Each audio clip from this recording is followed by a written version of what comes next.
Hi guys, Bob for Bob's Movie Review here, and today I'd like to review for you Southpaw. You can get that without a huge glare somehow. Alright, you guys know what this movie is. Rated R, 124-minute runtime, and this is kind of like a drama / sports movie, and it stars Jake Gyllenhaal, Rachel McAdams, Forrest Whitaker, Una Lawrence, and 50 Cent.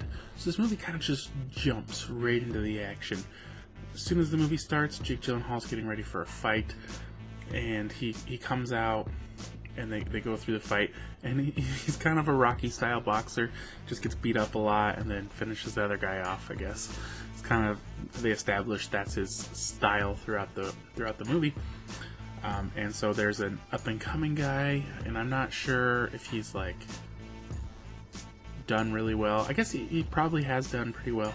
And he's trying to get a fight against Jake Gyllenhaal's character, but for whatever reason, he hasn't given him one, and he doesn't want to. He's afraid. I don't know.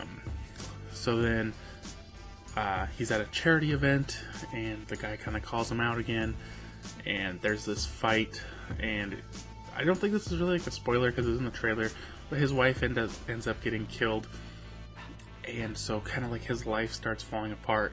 He doesn't know what to do without her. Somehow instantly he's broke. Like, she was alive and he was fine. She died, and like the next day he's completely broke. All his stuff gets taken away, and he kind of becomes desperate, and you know he's in a bad way, and he wants to basically go kill the guy who killed his wife, and he's drinking, and I don't know why he just like slams his car into a tree. I don't know if it was like a suicide attempt or what was going on. So it ends up being his daughter gets taken away. And now he's really lost everything. He's hit rock bottom, and so his daughter's in child protective services or whatever, and so he's gonna start trying to rebuild. And he goes to this small gym, and he meets Forrest Whitaker, and he decides to train him. And at this point, he doesn't have a boxing license anymore. He's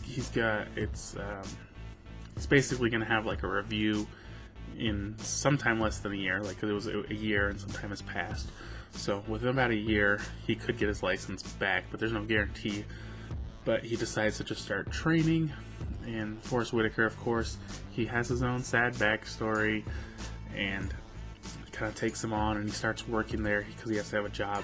So he becomes like the janitor. So at the beginning of the movie, he's got this like 10,000 square foot mansion, like Ferraris and Bentleys and all that stuff. And then not that long into it, 20 minutes into it, whatever, he's a janitor living in this tiny apartment. That's a really big fall from grace.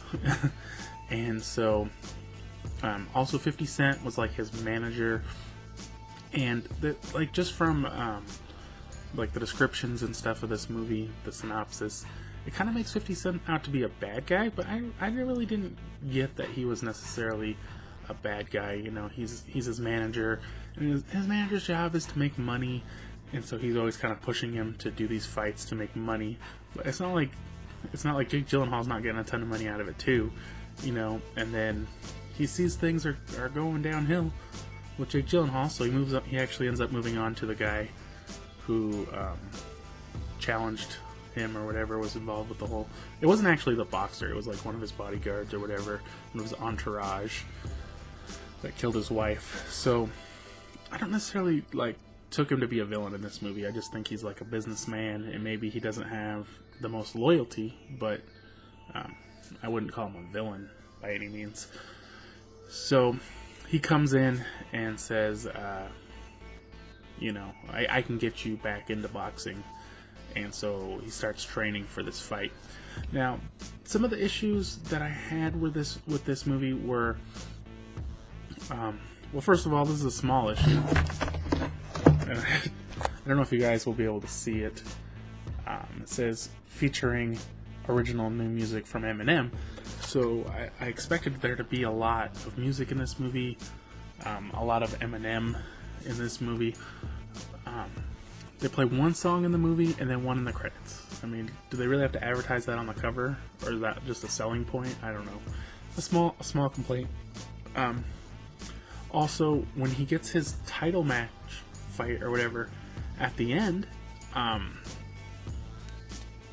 does it really seem that plausible that he would go from not boxing at all, being banned from boxing even temporarily, to just coming back and getting a title fight instantly? It just, I don't know. I don't know boxing well enough, but it doesn't seem like it works that way. You gotta go back up and improve yourself again.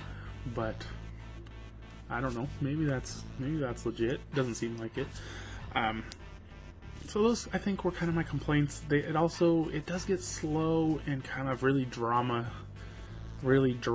focused, and to me those parts just kind of were too boring, and too many of them, and too long, and it kind of just distracted. Now I don't mind like when it's good story parts, but it's just kind of like they just show him over and over, like just sitting around talking and like trying to get his life on track, and it's to me, they just took away from it a little bit. I'm not saying they made it bad. I'm just saying, to me, it took away a little bit. But the things I liked, it was a really good story, a really enjoyable movie, some great boxing action, really. Pretty fun movie. My dad called it a low-budget Rocky.